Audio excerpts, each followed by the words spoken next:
Good afternoon. As we get started today, we're going to hear from a couple of different people that are working on the administration's response to the oil spill in the Gulf. First, you'll hear from Admiral Allen, and then we'll be happy to take your questions. I will say, as a point of introduction, though he rarely needs an introduction, he would normally be in Louisiana were it not for today. His vice commandant is retiring. Tomorrow, he is leaving the command of the Coast Guard, but the President and the Secretary of Homeland Security have asked him to delay his retirement and continue to serve as the National Incident Commander for the spill in the Gulf. So let me turn this over to Admiral Allen. Thank you very much. Thanks for the opportunity to talk with you here today. I thought I might start out by giving you a little background on the command and control system and how oil spills work. But first, let me premise, I would underscore what he said. I'd much rather be down in Louisiana, the Gulf Coast, dealing with this problem down there, because I know it's of concern to everybody. And as somebody that's worked on his water all their life, nothing's more disturbing than oil on any water in our country. The current paradigm for responding to oil spills really dates back to the legislation that was passed after the Exxon Valdez Oil Pollution Act of 1990.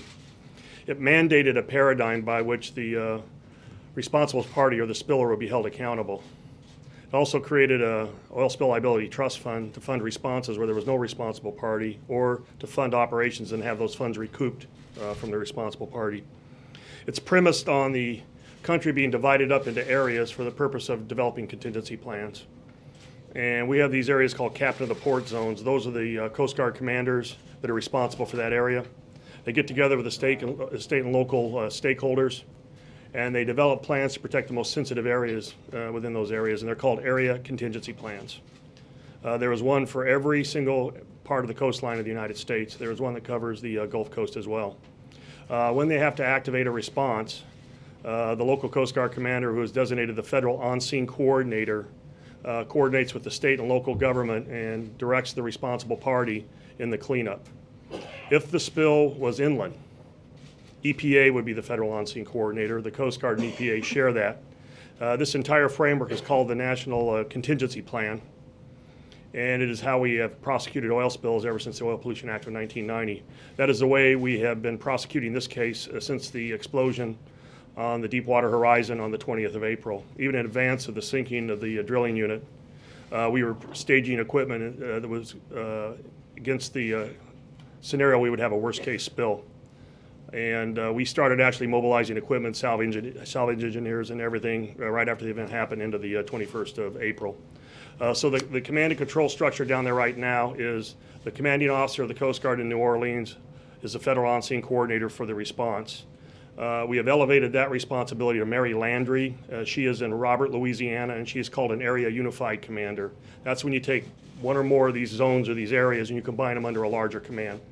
So we have a single command in the Gulf. The commander is Admiral Mary Landry. She is supervising subsections. One is New Orleans. The other one is over in Mobile, and Mobile covers Mississippi, Alabama, and the western portion of Florida. There's another command in St. Petersburg and another one in Key West and around up the East Coast. At this point, they all, for the purpose of this response, report to the area command in Robert, Louisiana. At a higher level, we have what we call a regional response team. Those are all the federal players that have responsibilities for oil spill response. It will be Department of Interior, EPA, Coast Guard, NOAA, and they look at resource requirements across a regional area. Let's say if you had a decision on where to put boom between Mississippi, Alabama, or Louisiana, they would coordinate with the regional response team. If something gets large enough where there's a national issue about how much boom is in the entire country or where to move dispersants, it will come up to the national response team. And the national response team is the same players except in Washington and the interagency. So for instance, the Coast Guard is on the national response team. We co-chair it with EPA. NOAA, Commerce, DOI, and so forth. So there's a way to bring up resource issues or policy issues that cannot be resolved at the lowest level and work those all the way up the chain.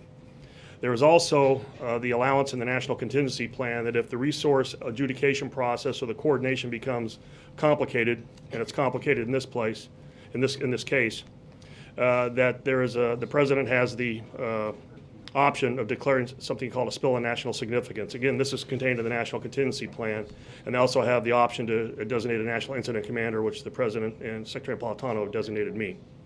Now, this is not a policy. This is a command and control structure. It's actually contained in the Code of Federal Regulations that implement the Oil Pollution Act of 1990. So when you hear us talk about responsible party or the federal on-scene coordinator, we're actually talking about legal definitions that are derived from statute. The Oil Pollution Act of 1990 are contained in 40 CFR 300. So there are actually clear definitions, and I think sometimes we're losing the distinction of what a responsible party and the federal on-scene coordinator are. And we'd be glad to go through and answer questions related to the spill response, especially as it relates to BP's role as a responsible party and the roles of the federal on-scene coordinator. Would you like me to add anything else, or would you like to? That's a good intro. Okay. We'll start with Mr. Feller. Thank you. Thanks for being here, Admiral. Let me start on that point about who's in charge and the quality of the response so far. Secretary Salazar said yesterday, if we refer to BP, if we find that they're not doing what they're supposed to be doing, we'll push them out of the way appropriately. What does that mean, push them out of the way? What more could be done? Well, I would say that's more of a metaphor. What we need to make sure is they execute their responsibilities as a responsible party, and we carry out our responsibilities and be accountable as the federal on-scene coordinators. And so what we do is if something is going, if BP is applying resources, there's an operation being conducted, we want it to be done some other way, they are issued an order by the federal on-scene coordinator and they comply. And there have been adjustments made all the way along, and if I need to, I call Tony Hayward myself. They are the responsible party, but we have the authority to direct. So their role is still, to make sure I have this right, their role is still to be in charge of this operation, and the federal government's role is to be in charge of oversight, and that is not going to change? I think I differentiate in charge. They are responsible for the cleanup. How that's affected, ultimately, we are accountable from the federal government side to make sure they do it. The law requires them as a responsible party to play a certain role, to pay for it, to provide equipment and so forth, and particularly with trying to deal with the leak on the bottom of the ocean there, 5,000 feet down. BP or the private sector are the only ones that have the means to deal with that problem down there. It's not government equipment that's going to be used to do that. So there's got to be a way where private industry can address the problem with proper oversight by the federal government. Well, I would say it's less a case of in charge. Is there, to this point though, of whether the government can do more? Can it push BP out of the way if it feels like that company is not doing the job? What is your response to that? Well, to push BP out of the way would raise the question to replace them with what? Do you think that this government right now is doing the best it can? I've been involved with the technical decisions made, especially in relation to dealing with the leak, and they are pressing ahead. We are overseeing them. They're exhausting every technical means possible to deal with that leak. Is there a solution? There are a number of solutions, and they're doing them in sequence based on risk. The ultimate solution is going to be to drill a relief well, take the pressure off that well, and cap it. That will be sometime in August. We don't want to wait that long. So we're trying a series of interventions, starting with the insertion tube to evacuate the oil that we can. The top kill shot that will be scheduled for, I believe, early Wednesday now to try and force mud down the blowout preventer into the well to stop the pressure so it can be sealed. There's a series of events.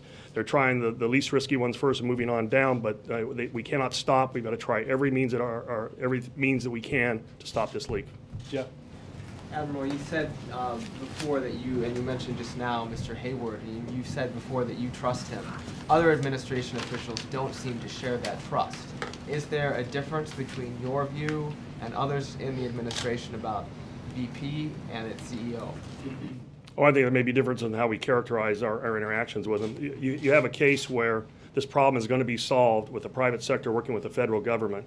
If you don't have confidence in what each party is doing, you don't have the ability to call and speak frankly, and you can characterize that as trust, being responsible, having credibility, whatever you want. That has to be present for this to be successful, and it's my responsibility as a National Incident Commander to create those relationships and ensure they're maintained. And I judge personally my communications with anybody, including Tony Hayward, and I would characterize when I tell him something, he says he understands it, he follows up. You said as well, in response to Ben's question, if BP were to stand out of the way, it raises the question of who would step in. Mr. Suttles today from BP said it would be within the government's area to step in if it wanted to. What does that mean? Could the government step in? Does it have the capacity to do so?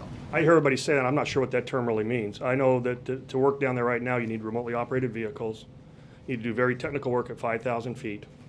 You need equipment and expertise that's not generally within the government, federal government in terms of competency, capability, or capacity. There may be some other way to get it.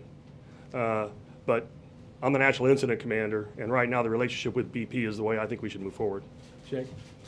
A couple questions. First of all, if the EPA, and maybe this is a question for Ms. Browner, but if the EPA says to BP, we don't want you using this dispersant, we think it's too toxic, and BP says, okay, but we don't care, we're going to do what we want to do anyway, then what avenue does the federal government have to challenge that? You want to do the first part, I'll do the second. Why don't you do the first part? Okay. If we want BP to do something, even if it appears they do not want to do it, they are issued an administrative order by the federal on-scene coordinator that has the effect of law.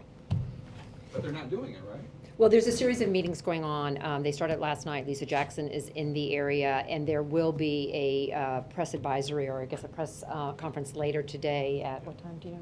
I think it is. I want to say 4:30 or 4:45 Gulf Coast time. Yep. And so they're trying to understand, are there alternatives available? How rapidly can they be made available? Are they in fact less toxic? It's just a number of issues that have to be worked through. But as the Admiral says, there is a way to stop them if that's where this discussion ends. Admiral Allen, the governor of Louisiana, Bobby Jindal, has said that on May 2nd he requested 3 million feet of absorbent boom, 5 million feet of hard boom, 30 jack-up barges, and so far all they've gotten is less than 800,000 feet of boom. In addition, he said a couple weeks ago he asked the Army Corps of Engineers to approve an emergency plan to set up barriers at islands, and they're still waiting to hear. He seemed very, very frustrated that the federal government was not being responsive to the requests that he had specifically made. I'd like to divide that in two parts, the boom and the barrier island, if I could. Regarding, and by the way, the last couple of days I've been talking to Governor Jindal every day, trying to fill him in on where we're going and what the status of operations is. Regarding boom, our baseline that we start from booming decisions has to do with those area contingency plans that I explained earlier. Within those plans, they identify the most sensitive resources that need to be protected within a particular geographical area, and this is based on consultation with the people that are actually responsible for the resources, by the Department of Interior, Fish and Wildlife, NOAA, and so forth. Those plans pre-existed this spill. So what we have done is we've said we want everybody to go back and validate their area contingency plans, and we're going to source the first boom we've got available to cover those areas. And beginning, since we didn't know where the spill was going to go when it started, and it's no longer a monolithic spill, it's omnidirectional, it's in patches, huge circumference. We got tar balls. Some places we got oil actually coming ashore around southern Louisiana. So we have actually sourced boom for a very wide area to meet the minimum requirements of the area contingency plan sensitive areas. If more oil is coming, you identify extra requirements, then we are trying to fill those, but we thought the most equitable way to do it would be to use the plans that the states were part of approving as a baseline distribution of boom, and then move beyond that based on the justification requirements where the oil is coming ashore.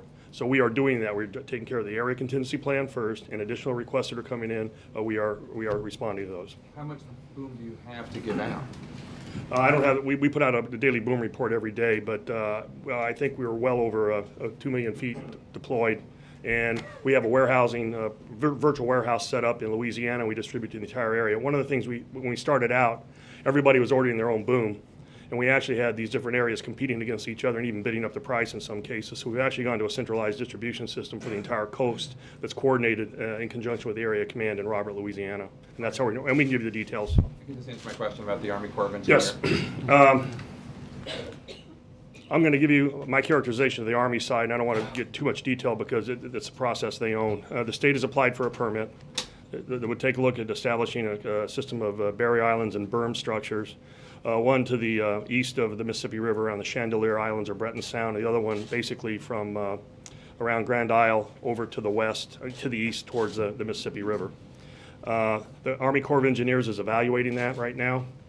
They're looking at the cost and the schedule, the feasibility, the engineering issues associated with it, where the sediments would come from. You have to go get them from someplace to deposit them there. What are the implications of where you remove the sediments from? How high do you have to build the berms if you were going to build them? And what is the ecological impact associated with that? They have not finished that review. But what I promised Governor Jindal personally in a conversation is we would start looking at it now so we wouldn't have to wait the Corps of Engineers to end and say, all right, here, Coast Guard, what do you think about it? We're looking at it in parallel with them.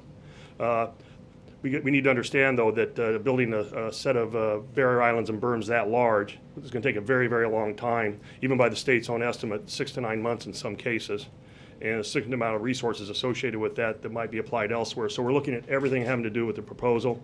I've been in touch frequently with Governor Jindal, and we're trying to drive to a decision that we can announce as soon as we can. Dan? Admiral, early on, what kind of reassurances did BP give you about being able to stop this leak quickly? The discussion has mainly evolved around the fact that the technologies that are being employed here are not novel or new. I think one of the mistakes is being made by a lot of folks who don't understand the industry, and I've learned more about it, frankly, since I started, is that the procedures to try and stop this blowout or this well head down there are the same that they would use on land or any place else. The problem is exacerbated and much more complicated by the fact that it's 5,000 feet below the surface. There is no human access. The only information we have down there is what is derived from remotely operated vehicles or other sensors that are down there. So everything we see is a two-dimensional video representation of what that particular ROV can see at any particular time. So instead of going out and putting some new hoses onto a well and jamming mud down it on the surface, you have to replace the umbilical cord that existed in the riser pipe that was there to begin with and completely rebuild that system and then test every section of it until you're ready for that top kill shot. So the things that are going on are absolutely logical. They're consistent with oil field engineering and practices that are done on land. They're just being done in a place where it hasn't been done in the history of oil drilling before. I understand that, but what did they give you in terms of a timeline as to early on, as to when they thought they could get it capped? Well, the ultimate timeline is August for the relief well, for the permanent solution. So they told you that early on, they said, we may not be able to do this until August? They said the ultimate solution is to drill a relief well and cap the current well, and that will be at least 90 days, and we're looking generally at August right now. In the meantime, there's a series of sequential steps they have tried, and you saw the collection device that did not work, the insertion tube that appears to be working and having some effect, and now they're looking at the top kill or the putting under pressure this very, very heavy mud that would stop the column of hydrocarbons so they can seal it. After that, there's a series of other steps they're considering. These were all laid out. They've been provided to us. Secretary Salazar, Secretary Chu have seen them. There are Gantt charts associated with dates. The dates have slipped to the right in some cases because of these systems are working out as they deploy it to the seabed, but there's been total visibility of that since they've started proposing the way forward. Dan, if I can add to that, the Admiral just mentioned Secretary Chu at the Department of Energy. Understanding that we're talking about oil, though the Department of Energy's only purview over oil is the Strategic Petroleum Reserve. But as a result of the fact that we just happen to have a Nobel Prize winning physicist on our staff, along with hundreds of others of the brightest minds in all of the world working out of the national laboratories, Secretary Chu has been in the command center and has spent hours on the phone with the scientists from the private sector as well as with the company in order to go through a lot of different calculations to set up a process so that this can work or this has the best chance of working on Wednesday. So they basically laid out all these different steps. This is what we're going to try first. Then if that doesn't work, we're going to try this. Ultimately, August may be the only sure solution.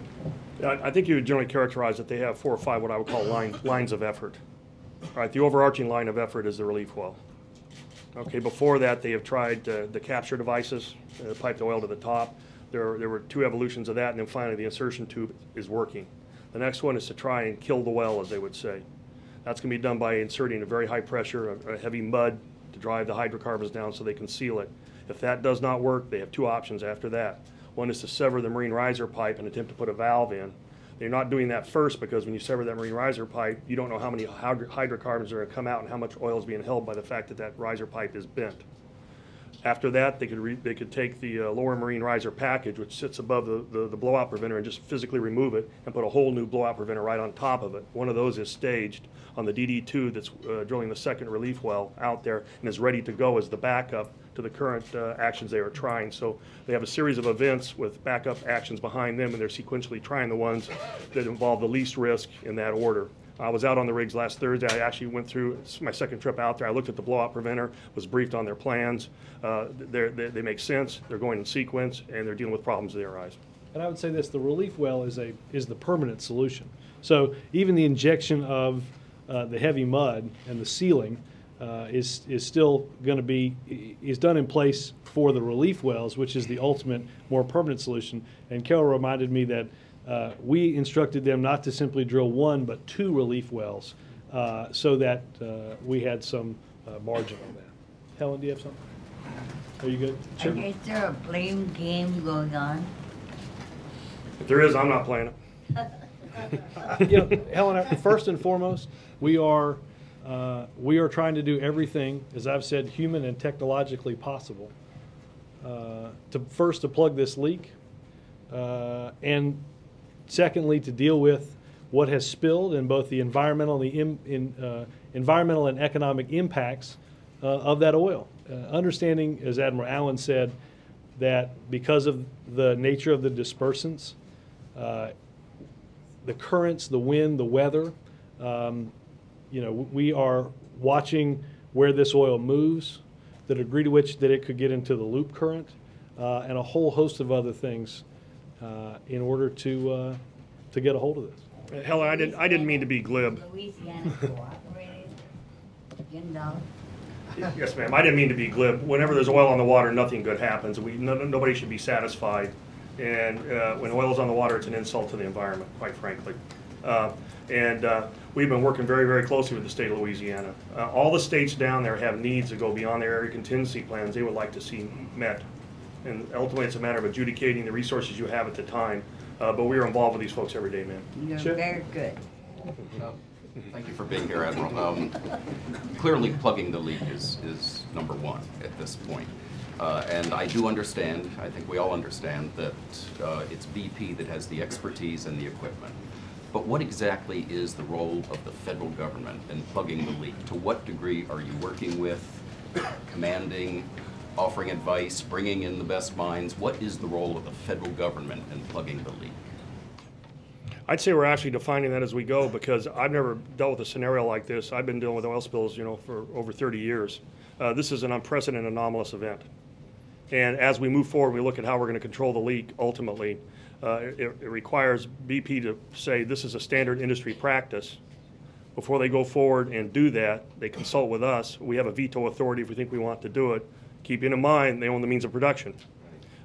We ask a lot of hard questions, and I can tell you some of the sessions have been inquisitorial in nature regarding the assumptions they're making on pressures, thresholds inside the pipes and all that sort of thing. Well, I guess And that's Chip, one of the let me just questions. reiterate, that's the one of the things that the Admiral just said. The reason some of that inquisition is taking place is Secretary Chu and others, scientists from the national laboratories, Secretary Chu and others will be going back down to Houston tomorrow and have been working throughout this process on having the best ideas come forward, tried, worked out on paper, so that they can be executed to stop this leak. The term I would use is due diligence. You just said they own the means of production, but They that do. could change. The government could simply, the president could simply decide that we now own, you're going to do the work, but we're going to tell you how to use the people and the equipment here. Isn't that true? That may be true. I don't know. I'm not a lawyer. That may be true. That wouldn't be my recommendation. Why not? Secretary Salazar Because- has said that he does not have complete confidence in BP. He said he's not sure they know what they're doing. They have the means of production. They have the logistics in place. They have the ROVs that are down there. We are jointly operating in their command post out of Houston. Everybody that has a stake in the fight is there. And I am satisfied with the coordination that's going on. I think Secretary Salazar is right. I think he's probably exhibiting the immense amount of frustration we all feel, and that we need to keep pressure on and make sure they're accountable and doing their jobs. As it stands right now, at least in my opinion, the means of production is in the hands of BP. They just need to do their job. Would you say the federal government is monitoring what BP is doing, or is the federal government actively involved in plugging the leak? We are actively involved in the consultations regarding the technical issues related to the strategies provided by BP. And is it fair to say, have you They are proffering. Yeah. Okay, they are proffering, if that's Have what you you, mean. sounds like you've said that before. They are, and have you brought in these greatest minds in the business? Yes, we had And National The Sandia. government has done Yes, that. yes. Are there any assets that you would like to have that you do not have? Have you asked for anything that you have not received from the federal government? No, and we've asked for some pretty interesting things. I mean, we have C-17s moving boom from Alaska. We're using a Navy side scan sonar. We're using Air Force planes to deliver dispersants. We have a request for assistance process that was worked out with Assistant Secretary Stockton and our staff. If it's a really critical need, we go to him and he will actually seek a verbal order from Secretary Gates to move the defense equipment where it needs to go. So I would say it's working very, very well. We have access to whatever we need. The question is, the government doesn't have everything we need to solve this problem. So there's no schism with the BP strategies and U.S.? The BP strategy is related to the leak controls we've laid out. I think everybody understands that is the logical sequence. In fact, I've talked to other industry leaders just to go out and get triangulation, as we would say in the nautical terms. And the feedback I'm getting from these other captains of industry is the sequence of events is the sequence that should be followed in this type of case. But I'll say that, do you Helen, if I can say that, I think everybody standing up here, everybody that works over there, including the Oval Office, are we frustrated that there's still a hole in the bottom of the ocean leaking oil? You bet. And he's not going to be satisfied. He's not going to be satisfied until it's plugged, until we've dealt adequately with what is leaked, both in the water column and on the surface. All right, last question. Do you have all the authority you need? Could you pick up the phone and call Secretary Gates or the President if you wanted to, or do you have that kind of authority? And are you doing that? Well, not routinely, but I have all the access I need to do my job. Yes, sir. Yes, sir. Chuck. Admiral, do you have the same sense of satisfaction with what BP is now doing, or onshore, as this oil's coming in? And can you explain a little bit now that it appears it's almost a sort of a two-pronged disaster with the oil that's coming onshore, what the federal government is doing there, what BP's role is in that? Obviously, the technical stuff having to do with the hull is one aspect of this. What role is BP playing onshore? Yeah, that's a great question. In fact, there are three fronts. We've got the emissions at the bottom of the ocean. We have where the oil is coming to the surface and trying to fight it as far offshore as we can. You'd rather deal with there before it even gets close to shore, and then how you deal with it when it makes contact with shore. And the three kind of distinct operations require different sets of types of capability, and we're fighting a three-front war basically at once. If I were to give you an area where I've had more conversations with BP than any other, it's been on the difference between wholesale and retail. BP does wholesale really good as far as massing logistics, moving stuff around, getting it into warehouses. That last mile of retail, where you get the sighting of the oil, you got to get the boom there, you got to coordinate all that. That's where the formation's got to be tightened up. And I had a conversation with Tony Hayward this weekend on that. So I would say we have more of a play, need to exert more pressure, and are exerting more pressure on the retail end where that boom actually hits the water. We're trying to deal with the resources there. So they're sort of the first responders on the cleanup as well? I mean, I understand on the, I guess that's we have what we call shore cleanup assist teams, and they're made up of a combination of federal, state, and local contractors, BP representatives, because you need almost everybody there to kind of coordinate what's going on. So it's a multifunctional team, multidiscipline team. But is this in the way and they're you dispatched said, by the local federal on-scene coordinator. In the way you said that on the dealing with the whole, it's sort of BP has the technical expertise, and you guys have veto power. Is the role the same here on the cleanup, or is this a case where the government is sort of pushing BP? I would say on the shore cleanup side, we have more degrees of freedom and more capability and competency we can bring to bear, and a greater, wider set of authorities allow us to affect the outcome than on the seafloor. That's true. Fair to say you have less confidence in BP of how they've handled this, or is it just? No, I think it's further away from their central business competency. And these guys are drilling for oil. This is an oil spill response. And what has happened, quite frankly, in the last 20 years, and it's a phenomenon of the Oil Pollution Act of 1990, we have created an industry in this country called Oil Spill Response Organizations, or OSROs, OSROs. We actually created the demand for companies who would build oil spill equipment and could be contracted to clean it up. A lot of the work that's being done out there has been done by these oil spill response organizations. It was anticipated that would happen as a result of the act. There'd be a reason for them to capitalize in the market. So we use a lot of folks that are not BP or Coast Guard to do these things. They're contracted under BP, paying for it, paradigm, but then it all has to be coordinated, and that's where there's a larger role for us there probably is on the seabed. So BP does not have called the shots essentially on this? They're not sort of... No, but they're involved in the execution, and to the extent there's a problem there, then we can bring our authorities to bear, and we do. Chuck, let me add one other aspect of what the Admiral said about what we're also working through, and that is changing the liability law in Congress and lifting that cap and setting it to a place that would ensure that the economic damages that are currently capped at $75 million per the Oil Pollution Act of 1990, recognized the breadth of this disaster. Can you comment, Robert, really quickly on the New York Times story about is there a moratorium in place right now on new drilling or not? Carol is better on that. There is. The president has said no new holes. So let me tell you So what. are these permits? So what the Times appears to be talking about are modifications to existing permits. It is quite routine where you're currently drilling and you need to make a modification. You've encountered something that you didn't anticipate, and so you go back in, and it's called a permit, but I think the better way to think about it is that it's a modification to an existing permit. There are, in addition, so there's that going on. I think that's what the Times is reporting on. There are 23 permits out there for new drilling activities that have not begun. So what the president said is we're going to stop. Those have been stopped. There were 2 that were issued shortly after the accident. Those have also been stopped. So all of the deep water permits that were not currently drilling are not going forward at this point in time. Jonathan? Two questions. Have you talked about what would the alternative be if BP was moved aside? Have you considered hiring another oil company like Chevron or an oil spill contractor to take over day-to-day response from BP? When I have the CEO of a large petroleum company and oil drilling company tell me they would be following the same sequence of events, that tells me there wouldn't be anything to be gained by doing that. And what they're doing is largely in line with industry standards. It's just made exponentially more difficult at 5,000 feet. So have you actually had those discussions I with have. other oil companies? Can you tell? I will not attribute. And the second one, are you looking at a contingency plan in case the relief wells themselves don't work? We were talking to some contractors today who said that that's not 100% sure either. Well, I think everybody would say nobody should give a 100% guarantee on anything associated with this incident until it is done. I have not had a conversation with BP beyond the 2 relief wells. There's been talk there potentially could be a 3rd relief well. Those are discussions we have not had yet.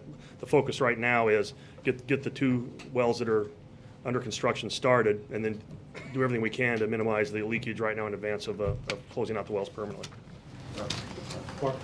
Admiral, you said it would not be your recommendation for the United States government or you to be in charge of every aspect of this and to push BP out of the way. Are you saying, sir, that if the president said this has gone on too long, it's day 35, Admiral, take it over, you would argue against that to the president? No, any military leader would give his best military advice to the president and then follow orders.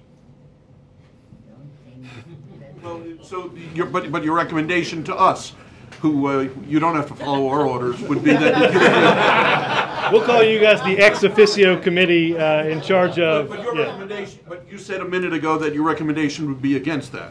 What I said was, you're moving into a hypothetical case. What I said was, given the operations as we understand them now and the lines of effort that are being accomplished by BP, there's no reason to make a change. Why is it taking so long, sir? It is very difficult. It's 5,000 feet below the surface, and it's never been done before. Admiral, Ed? are you saying the federal government is doing everything it can be doing and that BP is not doing? No. BP has provided a series of proposed actions to address not only the permanent capping of the well, but how to deal with the leakage in between time. They provide us those lines of effort with Gantt charts, key dates on how they're going to be accomplished. Those are briefed to Secretary Salazar, all the senior leadership. We ask a lot of questions about them, and we're following them. That's the reason we are set, and maybe it's a mistake to set a date. The top kill will be done on Tuesday, and now it's going to be Wednesday because they are sequentially starting to light off these systems to bring pressure down the pipes. If they find a faulty valve and they have to replace it with an ROV, that's maybe 12 or 18 hours added onto it. The sequence is going as planned, as we discussed, following the very, very detailed questions that were provided by Secretary Salazar and Secretary Chu a week or so ago. So you're saying that on the permit modification, if I could ask Ms. Browner, given what's happened, why shouldn't we go back and revisit these modifications? Well, what the president said is no new holes until we get through the 30-day report. So that's what we're focused on right now. Obviously, this report will be made available later this week, and then we'll have to make a set of decisions about how we proceed going forward. But in terms of the permitting, I think what's important to understand is that we are doing exactly what we said, is that the people holding permits, they were holding them prior to this accident, are not moving forward with drilling at this point in time. Can I just real quick on the series of interventions that the Admiral talked about, is there no way technologically to have them more in a overlapping series of attempts? Actually, that's a pretty good question. I asked that same one myself. And I'll give you the best example of why that can't be done. The first time we tried to put the insertion tube in, if you remember, it actually backed out and had to be put in twice. The reason that happened was the ROV that was dealing with the insertion tube became entangled with the ROV that was trying to monitor the subsea dispersants at the leak site. It's what they call SIMOPS in the industry, simultaneous operations.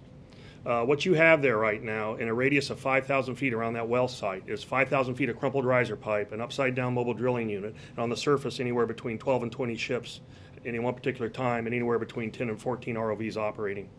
Some of these things are going to have to be done in sequence because you can't operate on the same patient at the same time and do 3 different surgeries. Major? To put this in the terminology that some editorial pages have used, Admiral and Ms. Browner, is it not possible to federalize this? As a matter of law, can you not do that, number one? And number two, as a matter of practical solution creation, you don't want to do it even if you could.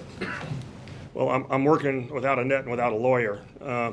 But the federal on-scene coordinator has a legal authority to direct the responsible party, so I'm sure there's a legal rationale to do it. I'm not sure there's a cause for action or a justification to consider it. Ms. Browner, do you have anything to add? Now, you implied earlier that these conversations about dispersants will be, do you expect them to be resolved today? Are you expecting a resolution, and do you share some of the concerns that have been expressed to me and others here from environmentalists that the use of these dispersants could be creating a secondary environmental catastrophe that we may not fully understand or comprehend at this moment? We have the experts talking to each other right now. Let's let them get through today. They will be announcing where they are, whether a decision has been made or where they are in those discussions this afternoon. Lastly, Governor Can I just add a comment there? A decision to use dispersants doesn't do away with the problem. It means we're willing to accept the effect of the oil in the ocean rather on land. It's a trade-off of where the impact of the oil is going to be made, and by dispersing it, it goes into much smaller pieces and can biodegrade rather quickly. And the other thing is, regardless of the relative toxicity of any dispersant, the difference in the toxicity between the dispersants and the oil is an order of magnitude. Admiral, Governor Jindal today asked if you could provide more readily available authority for those in the Coast Guard closest to the scene in parts of Louisiana that he can call or deal with directly. Can you tell us today if those authorities are going to be provided and if that's a legitimate concern he's raised? Well, he raised it, and actually Secretary Napolitano raised it over the weekend. What we're going to do is we're going to take a look at those teams that are being deployed and make sure that no matter where they're at, the direction there's somebody in a blue suit providing supervision or coordination related to that.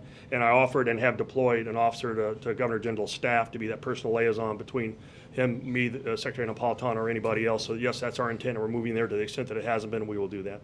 Scott? Admiral, you've outlined very clearly how complicated this is and why it's taking so long. But looking back on the events surrounding the incident itself, and now we're in the situation where you're pumping mud down, we've heard about maybe stuffing garbage into this hole. Are you exasperated and dismayed that you're in this position? And how, from what you've learned, can you make sure that it doesn't happen again? The wells that are out there already, are they? Well, I think we ought to be exasperated or dismayed there's any oil on the water. As I said earlier, it's an insult to the environment. That said, I believe, and I wouldn't call it garbage, it's called junk for a reason, but it's a very, very technical issue. It's pieces of tire that can tolerate certain pressures and temperatures to be able to clog up the blowout preventer. I'm sorry, go ahead and finish your question. No, it seems like this is, obviously you're improvising, and that this, the extent of this disaster, and looking back on those incidents and what was not in place, that could be drawn on now. How do you feel about that, and is this not going to happen again? Great question. Okay, first of all, there was an assumption that these blowout preventers were fail-safe. We know that's not true. Okay, I don't think anybody ever contemplated dealing with the scenario that we have right now, where the blowout preventer would fail.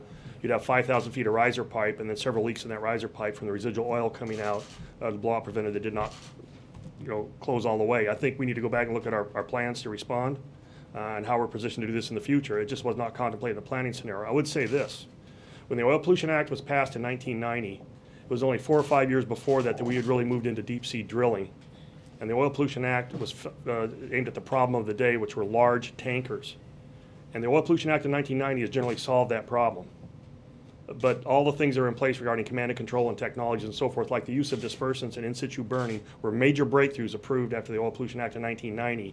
Now are being done on such a large scale that we had never contemplated that at this point we'd have 600,000 gallons of dispersant had been applied on the surface. I think it was ever envisioned when it was first decided, let's try these alternate technologies. So we are in a new era. We're going to learn something from this. We're probably going to have to adjust the rules. I'm sorry, one more question. I'm from a part of California where 40 years ago there was a huge oil spill. There's still oil pumping out of the sea floor. There's tar balls on the beach every day. Does this ever get entirely shut? You ever close this hole? Well, I think there are two issues in California, and without getting into a lot of detail. They have natural seepage out there that causes tar balls because there is oil that has open access to the subsurface. Yep, right. We can do everything we can with what we control with man-made technology and how we use technology down there. There are going to be, from time to time, natural seepages of oil. Let me just add from the President's perspective for this, Scott. As you heard the Admiral say, the President's viewpoint is fail-safe has to mean that. And that if it doesn't, then we have to examine why it doesn't and the circumstances around that and have that impact our decisions going forward. In terms of the reviews that the government is looking through to look back at what got us to this point, we have the President's instruction for Secretary Salazar and the Department of Interior to report back to him. That will be Thursday. Thursday, the President will receive that report. Here at the White House. There is a separate national engineering report on this incident, and as you know, the President set up an independent commission headed by a former EPA commissioner and a former U.S. Senator from Florida that will be charged with looking at both the role of industry and the role of government in regulating industry. The President, I think, has been very clear that we should not spare any expense in looking at both of those aspects of what may or may not have caused this. Robert, you can, I'll come back. Sorry, question for you and also for the Admiral. If the President's receiving this report Thursday, should we expect the President to respond to it immediately in some fashion? I expect that the President will speak to you all about it and answer some questions about it, yes. Okay, all right. But my question for the Admiral, the two steps that are in the immediate future, the top kill and the junk shot, what do you think the odds of success are for both of them? Well, I quote Doug Suttles from BP, who said this morning around 60 to 70%. You described sort of a disconnect between the dangers involved in drilling this deep and the sort of conventional means there are of dealing with a spill if it happens. Ms. Brenner, was the government aware of that disconnect when they allowed this kind of drilling to proceed and they let it proceed, or were they misled by industry as to their capabilities in dealing with a disaster of this kind? Well, I think, and the Admiral can also speak to this, you know, there's not been an accident of this magnitude. These preventers have worked. Now we need to understand why they didn't work and what we need to do going forward. And, you know, as Robert just said, between the DOI report, the National Academy of Engineering, and the commission, the Presidential Commission, we should be able to get to the bottom of this, and if there are changes that need to be made, they'll be made. When I was testifying for the Senate last week, I identified three areas where I thought we might want to look at going forward to see if we could do better. One of them is the overall inspection and regulatory regime surrounding blowout preventers, and maybe moving to a mandatory inspection regime that is regulated by somebody, and some independent third party like the American Bureau of Shipping would certificate drilling systems. I think that's an area we need to look at. The second one is on the Coast Guard side. All of our inspection authorities for drilling units offshore are contained in Title 46 of the U.S. Code. I'd like to go back as the outgoing Commandant on the Coast Guard to recommend to my successor to take a look at fire prevention standards, how we issue certificates of compliance. This was a vessel registered in the Marshall Islands, and make sure that there is no disparity between the standards that we're meeting under the international standards issued by the Marshall Islands, and our certification of that, or maybe actually hands-on inspection rather than just taking the certificate as proof they're in compliance. And in the third area, the spill response plans that are submitted to the Minerals Management Service as part of the permitting process, I think need to be reviewed by the local Coast Guard commanders in terms of these area contingency plans that I mentioned earlier to see that they're better integrated. Those are the three areas I would give you. Mark, do you have something? No, go ahead. I have a question if I go off topic. Is that okay? Sure. There are a number of media reports out saying that the White House sent a Hill of Beam today. The supporters of repealing Don't Ask, Don't Tell. Did those involved decide on an approach to repeal that the White House could endorse as Congress potentially takes up that issue this week? Yeah, I have not seen, I've seen some of the reports. I've not seen what exactly is being discussed. Obviously, it's likely that Congress is going to act this week. If they decide to do that, we'll certainly examine what those efforts are. If I could follow up on that really quickly, is it possible that some kind of compromise could be reached that the White House could endorse, and if so, what would the details of this compromise entail? Well, I would, let me go find out what they're discussing, and that might be pertinent to that answer. Peter? Has this influenced? I think we did, but I will check. Robert, has this incident influenced your thinking on the wisdom of drilling at 5,000 feet? In other words, the Admiral talked about the difficulty in plugging these holes at this depth. Going forward, has this changed your thinking about? Well, look, I can say we have had a number of meetings with the President on this. I do not believe that the President, as frustrated as he is, wants to make a judgment without the investigations that he'll see, again, starting Thursday with the National Academy of Engineers and ultimately with the Commission. I will say this, Peter, I've heard him say this. I repeated it just a minute ago to Scott, and I also heard him say this. I've heard him say this a number of times. Fail-safe has to mean it. As Carol said, we have been fortunate that blowout preventers have worked. We have not dealt with in the Gulf something like this since 1983, 1984, off the coast of Mexico. The incident that Scott talked about was even before that, off the coast of California. So we've been fortunate. We have to ensure that we have not become too trusting of those circumstances around not having had an accident. And that's one of the things specifically that the President wants to be investigated. We have to ensure, and you've heard him say this, investigate this relationship between the regulation at the Department of Interior, and that's why Secretary Salazar has taken the steps to break apart MMS and ensure that we have a robust regulatory structure in place. A quick follow-up. Yep. And I apologize if you've addressed this before, but the Kentucky Senate candidate on the Republican side has talked about how accidents happen. Is that the White House's view? We are actively involved in figuring out how that accident happened, because if how that accident happened doesn't inform how you move forward, whether it's in a mine in West Virginia or a mine in Kentucky or an oil well off the coast of Louisiana, if that doesn't inform what you're doing going forward, I think the American people expect that there's a regulatory structure that's in place that ensures high safety standards and that companies are living up to those standards. Steve? For the Admiral, I think you said on April 21st you started moving equipment even before the rig collapsed. Why then are you still having to fly equipment in, I think you said by C-17 from Alaska, this late, a month later? Oh, that's a great question. It gets back to the statement I made earlier that this is not a monolithic spill. You've got a radius of about 200 miles out there, and you have patches of very, very thick oil. As the oil came to the surface, sometimes we're able to treat it with in situ burning, sometimes mechanical skimming, sometimes dispersant, sometimes the wind changed direction. So what you have is a number of spills that surfaced and went out omnidirectional. There's a general perimeter, and they tend to flow one way depending on the prevailing wind, but they are very, very spread out. Because of that, early on, we had to take precautions to protect from the central coast of Louisiana clear to Pensacola, Florida.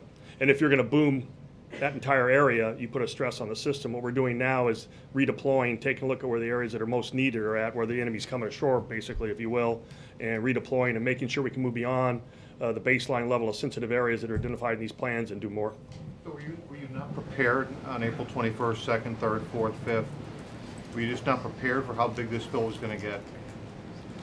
We were prepared for a catastrophic spill. As we got into the first 4 or 5 days, we started fanning out where we thought we had to put boom to the east and the west, clear over, as I said, to Pensacola, Florida. Originally, if you look at the plans for a blowout there, it generally says it's going to cut somewhere around Plaquemines Parish, which has been impacted by it, is the area you're going to have to defend. But because of the amount of time the oil's been out there, the amount of time the winds have changed, when the winds come out of the west and start pushing it, or out of the south, we have to start thinking about Mississippi Sound and Alabama. When they come out of the southeast, we have to think about Plaquemines Parish. So it's moved, the direction of movement and the threat has changed on us, and it's required a large area to be boomed that was contemplated, and now we have to redeploy. Yeah, I remember, Steve, when we did our original briefing with the President's team, with Secretary Napolitano before Admiral Allen was announced as the incident coordinator, we were discussing at that point that oil would soon make landfall.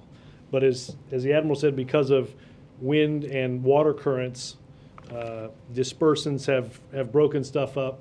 We're just now seeing the larger impacts of this, and because of that, moving resources around. One quick follow-up. Given the deep water drilling in the Gulf, shouldn't more of this equipment be based there rather than, say, on the West Coast or in Alaska? And will it be permanently located now in the Gulf Coast? I think a reconciliation of the resources required by the plan, what we ultimately employed across a much broader threat area than we'd anticipated, is a natural reconciliation of any inquiry, and it'll be part of it. Even as we have to take into account the environmental impacts of what surrounds it. Obviously, you're drilling in shallower water in a place like Alaska, but you're dealing with a fundamentally different environment. John? Yeah. Thank you, Robert, and thank you, Ms. Browner and Admiral Allen, for being here today.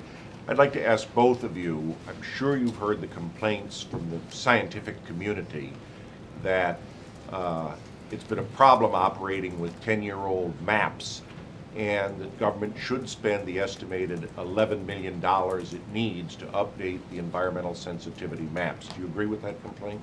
I'd almost have to defer to Jane Lubchenco. I've been involved in conference calls and press calls where she has raised the issue that resources of the past have constrained their ability to do that mapping, and I think she considers that a priority. But Carol, would you like to comment? Yeah, she said the same thing, and certainly it's something we're going to look at. We're working with Congress to craft legislation right now. It may be appropriate in that. We also, there will be a meeting of scientists. It's now, I think, scheduled for June 3rd, in Louisiana, bringing together scientists both from the government and outside the government to understand what questions we need to be asking as we go forward and what resources we need to make sure are available. That will be a science summit at LSU on the 3rd of June. And who will determine the scientists who are going to be there? It's being worked by an interagency team. We're soliciting input right now. Just haven't finalized it. We're moving very quickly, though, to have it on the 3rd of June. We can make that known. April? Since you're saying that this is, there's no guarantees, and this is an accident of a magnitude that you haven't seen before, is it time to ask BP right now to start paying? Because Congressman Ed Towns... I'm sorry, ask who to start paying? BP to start paying. They're paying right now. He's saying that they need to start now and have pay an exorbitant amount of money starting now versus paying smaller amounts throughout the time. If that's I don't know how much the cleanup's been, but my guess is their accountants would think that that's been exorbitant and that's being paid as we speak. There have been multi-million-dollar grants made to all the states that are impacted as well. He's saying, wait a minute, I haven't found. He's saying it's going to get worse before it gets better, much, much worse. Undoubtedly. Is that the case? Yeah, some of these grants have been advanced by BP, and knowing that there's a much larger, and they're partial claims, knowing that there'll be more due later on. When is the president expected to go to the Gulf Coast to make an assessment himself? And also, who from the White House is on the ground with you, Admiral Allen? Well, I would say this, as you heard, there's a federal on-scene coordinator, Rear Admiral Landry, in Robert, Louisiana, which is where the president visited on his trip a few weeks ago. This afternoon, as we speak, Secretary Salazar, Secretary Napolitano, and Administrator Jackson are in the area, and maybe CEQ Director Sutley. I will double check. Is that right? And I think people will go in and out of the region. As I started this by saying, were it not for change of commands, Admiral Allen will be speaking to us via speakerphone from Louisiana itself. So when is the president going? If there are changes to that schedule, we'll let you know. But you're anticipating one other thing. There is a daily conference call every evening. The Admiral, myself, John Brennan, Secretary Napolitano, Salazar, Jackson. Every night we're on the phone together. Jane Lipchenko. And the call that was done today with the president, with the governors of the states, is done on a daily basis through the Office of Public Engagement. Admiral Allen is generally on that call in speaking with the 5 governors, so that if there are points of cause and concern, they are brought directly here on that call. Do you have a readout from that call? We will have one, yes. So, but is there an expectation at some point that the president will go? He might, yes. Robert, think that Let me go to Tommy, because let me work the back of the room here, Jake. Thanks, Robert. First of all, are you going to brief on other topics after this, or is this? If you've got a question on another topic, I'm happy to shoot. All right, I have 3 questions then. Just 3? Why don't we quick. pick our most important, and we'll see if there's other topics on oil that while we have these guys here. Well, I have one on oil. Can I do one on oil and one not on oil? Just do it. Yes. Admiral Allen, Does that count as one of your questions? Go ahead. Admiral Allen, you said earlier that if you guys issue an administrative order, it has the effect of law. And my question is, what penalties does BP face if they either don't comply with an administrative order, or if they comply too slowly? I can go and get you the actual sites. I'm not sure I have them on the top of my head right now, but I'm sure there are both civil and criminal penalties that could be invoked, and we can get that information to you. All right. So, all right. And Robert, over the weekend, in responding to Sarah Palin on the subject of the oil spill, she said that she asserted that the White House had been slow in responding, and made the assertion it was because of campaign donations. And you said that she needed to become more well-informed, but this is, I think, the 3rd time someone, or 4th time someone on Fox News has made a similar assertion. Do you think at this point the problem is a lack of information, or something else? A lack of information on what? On the response to the oil spill. I will say this. Saying that I will say this. Every day for almost a month, we have sent out to each one of you all from the Joint Information Center exactly what is done each day on the response. I think if you hear Admiral Allen speak for about 30 seconds, you realize the Coast Guard and the federal government have been there since this accident happened, since that rig exploded and caught fire on April 20th. I think there's a lack of information if you believe somehow that response didn't begin at the very point of this accident. I mean, what do you think is behind the continued assertions that there was some nefarious purpose and that you delayed and there was a... Look, I've heard people I've heard people say, not want to offer conspiracy theories, but say somehow that we've delayed our response for whatever reason. There have been notions that made by people that even this was done intentionally. Again, you got to have a license to drive a car in this country, but regrettably, you can get on a TV show and say virtually anything. So, Sam. 2 questions. One is, you put out a Do you want to license pundits? Regulation. Yes. Speaking of blowout preventers, go ahead, Sam. Thank you. 2 questions. One is, you put out a fairly harsh statement towards the end of last week about Republican senators holding up this raising of the liability cap. I'm wondering what the White House has done at all to actually move that legislation on the Hill, other than the statement. Let me check with. Do you have something? Yes, we will. We have been working with Congress, and we will actually have 3 administration officials testifying tomorrow morning before the Senate Energy and Natural Resources Committee. Let me see if there's any additional calls that Legislative Affairs have made on that. And then the second question is, going back to offshore drilling in the future, I guess I'm just sort of shocked. You said that the president has to wait till the investigation comes back before deciding how he's going to approach this issue in the future. Isn't there enough empirical evidence right now that you have seen or that he has seen to make him at least second guess or look at his decision to do offshore drilling in the first place? Obviously there's been enough evidence for him to look at it. That's why he asked the Department of Interior to conduct what they've done while the engineers are doing their stuff, and while to ensure the independence of any review that's done, we've appointed an independent commission to do that. Sam, understand a couple of things. 30% of our domestic oil production comes from the Gulf. We've talked here about the fact that for many years we've had the luxury of not having any accidents. We need to figure out why, after all those years, why did this accident happen? And that should and will inform what we do moving forward. Mindset hasn't changed in the slightest at all? I can't imagine that hypothetical statement would be backed up by anything I've said in the last 3 weeks. Sam? Just quickly on Korea, can you give us a sense of any updates or conversations the President's had today? Well, the President spoke, obviously he has had his intelligence briefing and spoken with the national security team. He spoke with President Lee last week. Obviously, the statement that we put out very early in the morning after President Lee spoke to South Korea, we believe that North Korea should stop its belligerent and threatening behavior. We support President Lee's actions. Secretary Clinton will be traveling to the region and see President Lee very shortly. Has the President spoken with Secretary Clinton while she's traveling in China? Not that I'm aware of, no. Yes, sir. Thank you. I'm from Germany, and all the world is observing how the U.S. is handling this bill. Admiral, do you see any country out there which has a higher expertise on deep water drilling that could be of any help? And the other side of this question is, if there is no other country, that means also no other country takes the risks of offshore deep water drilling in the same sense as the U.S. is doing? Well, I want to address the policy issues associated with deep water drilling. A couple of things we have done. I've asked my staff to take a look at the other regulatory regimes around the country, around the world, and how certain countries treat the regulation and the inspection of blowout preventers and drilling systems. The other thing we're taking a look at is there's an international body very similar to the International Civil Aviation Organization. It's called IMO, the International Maritime Organization. We are a signatory to that convention. They establish international standards for a lot of different things, including drilling systems.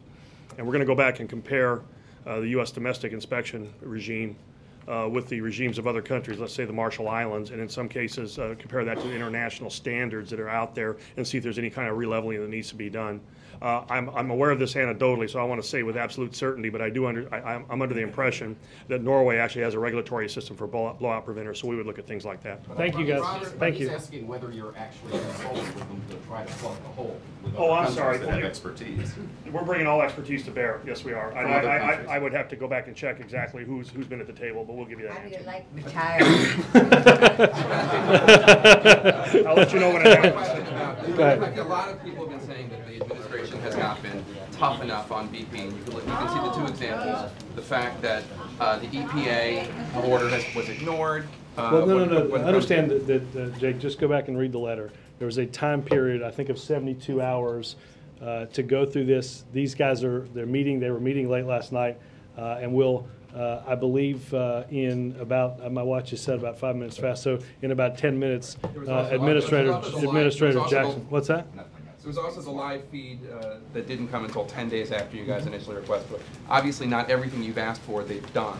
And what do you say to when even supporters of the president say that you guys have not been tough enough on BP? Well, again, Admiral Allen can tell this story of, or he told the story of speaking with the CEO of BP if he believes something needs to happen and that behavior has changed. And we'll continue to do that. Maybe a good example, we've got a group set up called the Flow Rate Technical Group. There's been a lot of issues about 1,000, 5,000 barrels. Frankly, from the start, we responded much higher than that, so it wasn't consequential to the response. It is going to be very consequential to the total amount of oil we think is out there in terms of natural resources damage assessments and mitigation.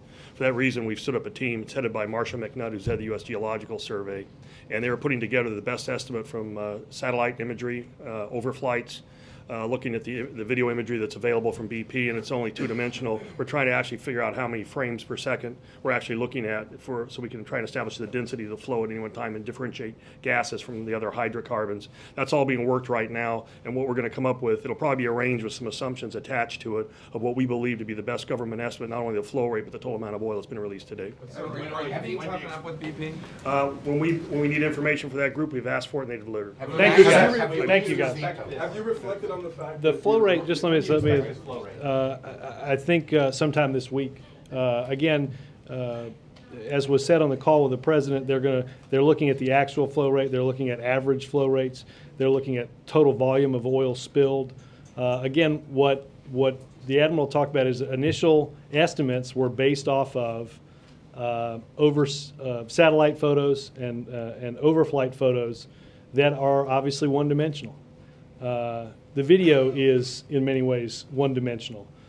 So the best and the brightest, headed by Marcia McNutt, the director of the U.S. Geological Survey, with a team of scientists are the flow rate technical group that are finding out many of the answers to that rate, understanding that there are a lot of things that are involved in once a flow rate is determined.